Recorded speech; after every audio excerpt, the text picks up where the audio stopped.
ഞാൻ മുല്ലത്തരം ഡാലി മുക്കാഞ്ഞിരം. കലണ്ടറിലേക്ക് നോക്കിയിട്ട് ആത്മകഥമെന്നോണം ഞാൻ വെറുതെ പറഞ്ഞു, എൻ്റെ ദൈവമേ, ചിങ്ങം 10 പക്ഷെ ഇന്നും പുറത്തോട്ട് നോക്കിയാൽ കർക്കടകത്തിൻ്റെ പ്രതീതിയാണല്ലോ, പഞ്ഞമാസം. ഞാൻ ഈ പറയുന്നത് എൻ്റെ മോൻ കേട്ട് അവനെന്നോട് ചോദിച്ച്, പപ്പ ഈ കർക്കിടക മാസം എന്നൊക്കെ പറഞ്ഞാൽ എന്തുവാ? ശരിയാണ്, അവനറിയില്ല ഈ പഞ്ഞമാസത്തെ പറ്റി. കർക്കിടക മാസത്തിൻ്റെ പ്രത്യേകത, ഈ പഞ്ഞമാസം എന്ന് വിളിക്കുന്ന ഈ കർക്കിടകത്തെ പറ്റി ഞാൻ അവനെ പറഞ്ഞ് ചെറുതായിട്ടൊന്ന് മനസ്സിലാക്കിടാ. ഈ കർക്കിടകം എന്ന് പറഞ്ഞാൽ പഞ്ഞ മാസമാണ്, അതായത് ഈ ഈ ദാരിദ്ര്യത്തിൻ്റെ മാസം, പട്ടിണിയുടെ മാസം. ഈ പുതിയ തലമുറയിലെ പിള്ളേരെ, കുഞ്ഞുങ്ങളെ നമ്മളൊന്നും മാതാപിതാക്കൾ ഒരിക്കലും പട്ടിണി കിടക്കാൻ സമ്മതിച്ചിട്ടില്ല. പല കുറവുകളുണ്ടെങ്കിലും നമ്മളിവരെ പട്ടിണി കിടത്താറില്ല. അതുകൊണ്ട് തന്നെ ഇവർക്ക് ഈ പഞ്ഞമെന്നൊന്നും പറഞ്ഞ് ഇവർക്ക് അറിയത്തില്ലെന്നുള്ളതാണ് സത്യം. പട്ടിണി കിടന്നിട്ടില്ല, കിടത്തിയിട്ടില്ല പുതിയ തലമുറയിലെ പിള്ളേരെ. ഞാൻ അവനോട് ചോദിച്ചോടാ, നിനക്ക് രാവിലെ നിൻ്റെ അമ്മ എന്തുവാ തന്നത്? അവൻ പറഞ്ഞ്, ഒരു ഗ്ലാസ് പാല് മാത്രമോ? ഞാൻ പറഞ്ഞു, അതിനകത്ത് ബോൺവിറ്റ ഇട്ടിട്ടുണ്ടായിരുന്നല്ലോടാ. അതെ, ബോൺവിറ്റ ഇട്ടിരുന്നു പപ്പ. ഞാൻ അവനെ പറഞ്ഞ് മനസ്സിലാക്കി, കർക്കിടകമല്ല ഏത് മാസമാണെങ്കിലും പപ്പായ്ക്ക് കടുങ്കാപ്പി അല്ലാതെ ഒന്നും രാവിലെ കിട്ടിയിട്ടില്ല മോനെ.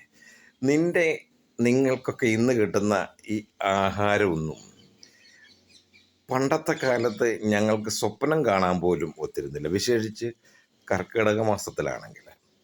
രാവിലെ നിങ്ങൾക്ക് പാല് ബോൺവിറ്റായിട്ട് ആവശ്യമെന്ന് കണ്ടാൽ 2 ചോക്കോസും അതിൻ്റെ പുറത്തൂടെ ഇട്ടിട്ടാണ് രാവിലെ കിട്ടുന്നത്. പപ്പായ്ക്കൊക്കെ കിട്ടിയിരുന്നത് മോനെ വെറും കടുങ്കാപ്പിയാണ്.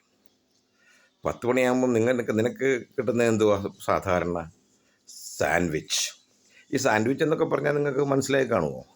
അതിനെ കേൾക്കുന്നവർക്ക് മനസ്സിലാകും, പുതിയ തലമുറയിലുള്ളവർക്കൊക്കെ മനസ്സിലാകും. സാൻഡ്വിച്ച് എന്ന് പറഞ്ഞാൽ 2 ബ്രെഡ് പീസാണ്, അത് ത്രികോണാകൃതി കണ്ടിച്ചത്. അതിൻ്റെ നടുക്കോട്ട് കുറേ പച്ചക്കറികളൊക്കെ കുത്തിക്കയറ്റി വെക്കുക. ഈ തക്കാളി, കുക്കുംബർ, പിന്നെ കാബേജ്, ഇതൊക്കെ കണ്ടിച്ച് മുറിച്ചൊക്കെ വെച്ചിട്ട് ആവശ്യമെന്ന് കണ്ടാൽ ഇച്ചിരി ബട്ടറും ഒക്കെ തേക്കുമായിരിക്കും. ഈ ഒരു പ്രത്യേകതയേ ഉള്ളൂ. ഇതാണ് സാൻഡ്വിച്ച്. ഇതാ ഇവരുടെയൊക്കെ 10 മണിയാകുമ്പോൾ ഇവർക്കൊക്കെ കിട്ടുന്ന ലഘുഭക്ഷണം. എൻ്റെ ആ കാലഘട്ടത്തിൽ, ഞങ്ങളുടെ അഭിപ്രായത്തിലൊക്കെ ഞങ്ങൾക്ക് കിട്ടിയിരുന്നത് ഈ നല്ല പുഴുങ്ങിയ മലബാർ കപ്പയാണ്. മലബാർ കപ്പ അങ്ങോട്ട് പുഴുങ്ങും. എന്നിട്ട് അടച്ചേറ്റിയുണ്ട്, അതൊരു പലകയാണ്, ഒരു പലക, അടപ്പ്. ഈ കലത്തിനൊക്കെ അടച്ചു വെക്കുന്ന ഒരു പലക, ഒരു അടപ്പ് പാത്രമാണ്. അതാണ് അടച്ചേറ്റി എന്ന് പറഞ്ഞാൽ. അതിനകത്തോട്ട് പച്ചമുളകോ അല്ലെങ്കിൽ കാന്താരിയോ അതിൻ്റെ കൂടെ കുറച്ച് ചെറിയ ഉള്ളിയും കേട്ടിട്ട്, അന്നത്തെ കാലത്തൊക്കെ ഉണ്ടല്ലോടാ മോനെ ഈ എന്താ ഈ ചിരട്ട കൊണ്ടുണ്ടാക്കുന്ന തവി. അതിന് ഭയങ്കര ബലമായി. തവി ഇന്നത്തെ പോലെ ഈ സ്റ്റീലൊന്നും അല്ലെന്ന്. ചിരട്ടയ്ക്കകത്തോട്ട് കണ്ട കണ്ണിയുടെ ഭാഗമുണ്ടല്ലോ, അതിനകത്തോട്ട് കിഴിച്ച് കമ്പ് അതുകൊണ്ടൊക്കെ കുത്തിക്കയറ്റി എന്നാണല്ലോ ആ ഒരു തവി. ആ ചിരട്ടത്തവി കൊണ്ട് ഈ അടച്ചേറ്റിയിലോട്ട് മുളകോ പച്ചമുളകോ അല്ലെങ്കിൽ ഈ കാന്താരിയെ വെച്ചിട്ട് ഉടയ്ക്കലുണ്ട്. കൂത്തി അങ്ങോട്ട് ഉടയ്ക്കും. എന്നിട്ട് ചെറിയ ഉള്ളിയും അങ്ങോട്ട് ഉടച്ച് കഴിഞ്ഞ് ഉപ്പ് വിട്ട് കുറച്ച് വെളിച്ചെണ്ണ കൂടി ഒഴിച്ച് കഴിയുമ്പോൾ ഒരു സമ്മന്തി പോലെ ഉണ്ടായി വരും. അതും കൂട്ടി മലബാർ കപ്പ ഞങ്ങൾ കഴിക്കും. അതാണ് ഞങ്ങളുടെ രാവിലത്തെ ഈ ഞങ്ങളുടെ ലഘുഭക്ഷണം. കൂട്ടത്തിൽ കടുങ്കാപ്പിയും മിക്കവാറും വേണം. കടുങ്കാപ്പിയും മലബാർ കപ്പയും ഈ മുളക് സമ്മന്തി, വെളിച്ചെണ്ണ ഒഴിച്ച ചെറിയുള്ളി ചേർത്ത, ഇതായിരുന്നു ഞങ്ങൾക്കൊക്കെ രാവിലെ കിട്ടിയിരുന്നത് 10 മണിക്ക്. ഉച്ചയ്ക്ക് നീ എന്തുവാ ഇന്നലെ എന്തുവായിരുന്നു നീ കഴിച്ചത് ഉച്ചയ്ക്കത്ത്? ഇവൻ ഇന്നലെ ഉച്ചയ്ക്കുണ്ടല്ലോ ഈ വരുത്തുകാരന് സ്വിഗ്ഗിയിൽ നിന്ന് ഓർഡർ ചെയ്ത് വരുത്തി പിസ്സ. ഈ പിസ്സ എന്ന് പറഞ്ഞ സാധനം ഞാനൊരു പ്രാവശ്യം ഒന്ന് കഴിച്ച് നോക്കിയതാ. നമ്മൾ ഈ ചക്കയുടെ അരക്ക് വലിയുന്ന പോലെ വലിയും, അത് വായിലോട്ട് വെച്ച് കഴിക്കുമ്പോൾ ഒരു പ്രത്യേക ടേസ്റ്റ്. അതിന് ടേസ്റ്റ് ഇല്ലെന്നൊന്നും ഞാൻ പറയുന്നത്. ഇവൻ ഇന്നലെ കഴിച്ചത് വരുത്തി കഴിച്ചു പിസ്സ. കർക്കിടക മാസത്തിലെ മോനെ ഉച്ച സമയം ഓർക്കേണ്ടതാണ്. അന്ന് അരിയൊന്നും സ്റ്റോക്കൊന്നും കാണത്തില്ല, പക്ഷെ നെല്ല് കാണും, കരുതി വെച്ചിരിക്കും അമ്മമാരൊക്കെ. വീട്ടിൽ അമ്മമാരൊക്കെ നെല്ലൊക്കെ കരുതി വെച്ചിരുന്നു ശരിക്കും. അവരൊരു കലത്തിലേക്ക് നെല്ല് എടുത്ത് പത്താഴം കൊണ്ട് പത്താഴത്തിൽ നിന്ന് നെല്ലെടുക്കും. അന്ന് അളക്കുന്നത് ചങ്ങഴി അല്ലെങ്കിൽ നാഴി, ഇതൊക്കെ കൊണ്ടാണ്. അതിനെ ഇടങ്ങഴി എന്നൊക്കെ പറയുന്നു. നീ ഇതൊന്നും കണ്ടിട്ടില്ല, അന്നത്തെ അളവ് പാത്രങ്ങളാണ് ഇതൊക്കെ, നാഴിയും ചങ്ങഴിയും ഒക്കെ. പത്താഴത്തിൽ നിന്ന് എടുത്തിട്ട് അളന്നെടുത്തുകൊണ്ട് ഒരു കലത്തിനകത്തിട്ട് അത് വേവിക്കും. ആദ്യം അത് പുഴുങ്ങും, ആവി വരുന്നതിന് വരെ പുഴുങ്ങിക്കഴിഞ്ഞ് അതെടുത്ത് പകുതി മുറിഞ്ഞ ഒരു കലം, പകുതി മുറിഞ്ഞിരിക്കുന്ന, പിന്നെ തെങ്ങിൻ്റെ ഈ മടല് ഒരു പ്രത്യേക രീതി കണ്ടിച്ചെടുക്കുക, നിന്ന് ബാറ്റ് കളിക്കുന്ന പോലെ, ക്രിക്കറ്റ് ബാറ്റ് പോലെ. എന്നിട്ട് ഈ നെല്ലുണ്ടല്ലോ, പുഴുങ്ങി ഈ നെല്ല് ഉണക്കാനൊന്നും വെയിലില്ലല്ലോ, കർക്കിടക മാസമല്ലേ, മഴയല്ലേ, പഞ്ഞമാസമല്ലേ, ദാരിദ്ര്യത്തിൻ്റെ മാസം.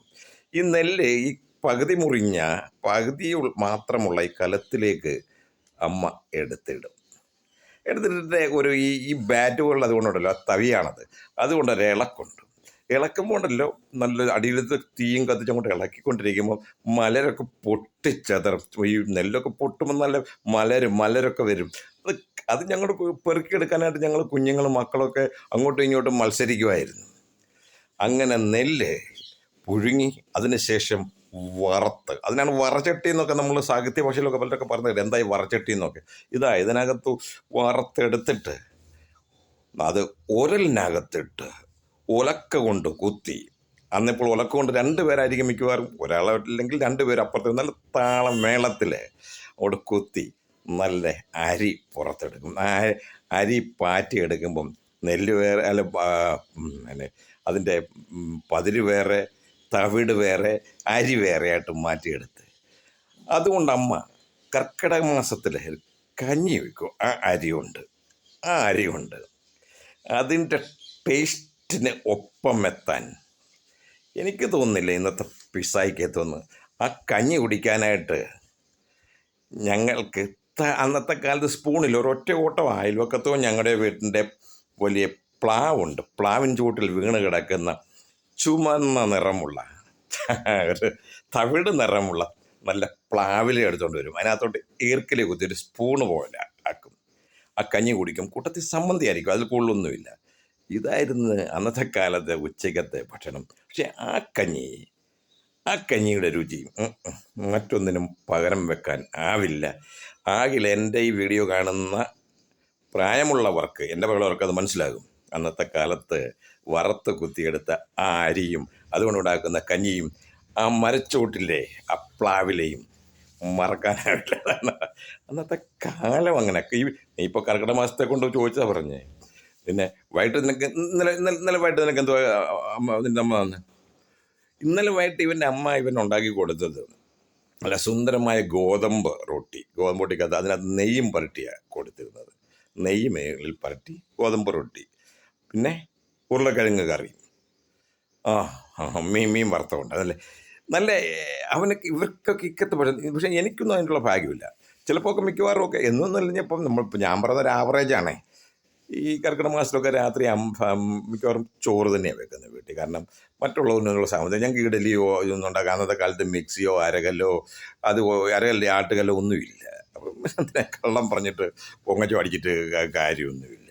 വൈകിട്ടും ചോറ് തന്നെയാണ്. ആ ചോറുണ്ടാക്കുമ്പം കറിക്ക് പ്രത്യേകിച്ചൊന്നും കാണാറില്ല. ആവറേജ് പറഞ്ഞതേ ഉള്ളൂ. മിക്കവാറും ഞങ്ങൾക്ക് തന്നെ വീട്ടിലൊരു ഓമയുണ്ട്. ആ ഓമയെന്നൊരു ഓമയ്ക്ക എടുത്തുകൊണ്ട് വന്ന് അത് ഉടച്ചായിരിക്കും കറി. കൂട്ടത്തിൽ ഓമയ്ക്ക കറി കൂട്ടത്തിൽ തേങ്ങ അരച്ച് ചിലപ്പം വെക്കുമായിരിക്കും. പക്ഷെ അതിൻ്റെ ടേസ്റ്റ്, വീട്ടിലെ ഓമയ്ക്കയുടെ ആ കറി അതൊരു ടേസ്റ്റ് തന്നെയാണ്. പിന്നെ അവിടെ ഒരു വിശേഷതയുള്ളതിനാണെന്നറിയാമോ?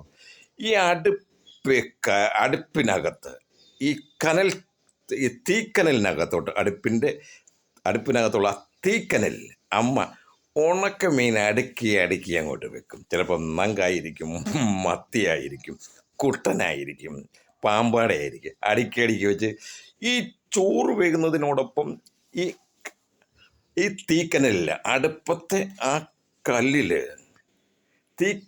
കനലിൽ അമ്മ ഈ മീൻ ചുട്ടെടുക്കും.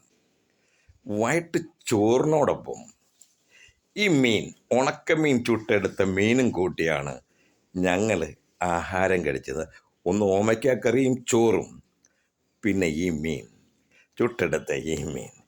പൊങ്ങച്ച ഒന്നും പറയുന്നില്ല. ചിലരൊക്കെ എൻ്റെ ഈ വീഡിയോ കാണുമ്പോൾ ഞങ്ങളുടെ കുടുംബത്തിലുള്ളവർ തന്നെ എതിർക്കും, യോ അച്ചാച്ചൻ ഇങ്ങനെയൊക്കെ പറയാനുള്ളൂ. അനുഭവിച്ച കഥകൾ പറയുന്നതിന് എന്തിനാ മോനെ ഒരു മടി? എടാ കർക്കിടകം എന്നൊക്കെ പറഞ്ഞു, ഞാൻ എൻ്റെ മോനെ പറഞ്ഞുകൊണ്ട്, എടാ കർക്കിടകം എന്ന് പറഞ്ഞാൽ ഇങ്ങനെയായിരുന്നു. അന്നത്തെ കാലത്തൊക്കെ ഇങ്ങനെയൊക്കെയാണ് കഴിഞ്ഞിരുന്നത്. ഇന്ന് നീ ജീവിക്കുന്ന ഇതൊക്കെ ഇന്നത്തെ കാലത്ത് മക്കളെ പട്ടിണി കിടക്കാനോ മക്കളെ കർക്കിടകം എന്ന വാക്കിന് അർത്ഥം പോലും മനസ്സിലാക്കാനൊന്നും മാതാപിതാക്കൾ സമ്മതിക്കത്തില്ല. ഇങ്ങനത്തെ കാലഘട്ടത്തിലൊക്കെയാണ് ഇത് കണ്ടില്ല. പുറത്തു നോക്കിയാലും ഈ മഴ ഇപ്പം താണ്ടേ ചിങ്ങം 10 എന്നിട്ടും കർക്കിടകത്തിൻ്റെ പ്രതീതിയാണ്. അവനെ ഞാൻ കർക്കിടകവും ആ പട്ടിണി മാസവും ആ പഞ്ഞമാസവും കർക്കിടക മാസവും എന്ന് ഓർപ്പിച്ചെന്ന് മാത്രം. അത് നിങ്ങളോട് തന്നെ അറിഞ്ഞിരിക്കട്ടെ എന്ന് കണ്ട് ഒരു വീഡിയോ. ഞാൻ മുല്ലത്തറമുണ്ടാലി മുക്കാഞ്ചരം അഥവാ സോമൻ, ഭോപ്പാൽപുരം.